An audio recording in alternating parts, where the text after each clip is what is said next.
Hello everyone, welcome to Venkata Shiva collections అండి. ఈరోజు కలెక్షన్స్లో మొన్న అయితే 299 శారీస్ మంచి రెస్పాన్స్ వచ్చేసింది. అలాగే ఈరోజు కూడా మన కస్టమర్స్ అందరూ కూడా అక్క 299లో చాలా బాగున్నాయి, మళ్ళీ ఒకసారి పెట్టారా అక్క అని చెప్పేసి మరీ రిక్వెస్ట్ చేస్తుంటే మళ్ళీ కూడా 299 అయితే పెట్టడం జరిగింది మేడం.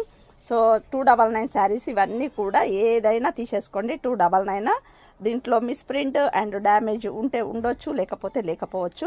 సో అట్లని ప్రతిదీ కూడా చూపెట్టండి అంటే అట్లా వీలవ్వదు మేడం. సో లైట్ మిస్ప్రింట్ ఉండొచ్చు, ఉండకపోవచ్చు, లైట్ డ్యామేజ్ ఉండొచ్చు, ఉండకపోవచ్చు. మీకు ఓకే అనిపిస్తేనే నచ్చితేనే స్క్రీన్ షాట్ తీసుకొని వాట్సాప్కి అయితే వచ్చేసేయండి. శారీకి వచ్చేసి పళ్ళు ఉంటుంది, బ్లౌజ్ ఉంటుంది, ఓకేనా. సో డైలీ వేర్కు చాలా బాగుంటాయి. ఎవరికైనా అవైలబుల్ ఓకే మేడం నాకు నో ప్రాబ్లం అన్న వాళ్ళు హ్యాపీగా బుక్ చేసేసుకోండి. Only 299 with free shipping madam, ఓకేనా. మొన్న ఫాస్ట్గా తీస్తే అసలు స్క్రీన్ షాట్లు తీయడానికి కూడా మాకు ప్రాబ్లం అవుతుంది అన్నారు, కాబట్టి ఈరోజు స్లోగా చూపిస్తున్నాను. ఎవరికి ఏది కావాలన్నా హ్యాపీగా స్క్రీన్ షాట్ తీసుకొని వాట్సాప్కి అయితే వచ్చేసేయండి ఫాస్ట్గా. సో అందరికీ కూడా specially thank you so much అండి. మొన్న 299లో మంచి రెస్పాన్స్ అయితే వచ్చేసింది. అలాగే డైలీ కూడా ఏమున్నా సరే ఇలాగే పెట్టేస్తాను, మీరు కూడా అలాట్లో ఉండండి. Thank you so much, thank you, by.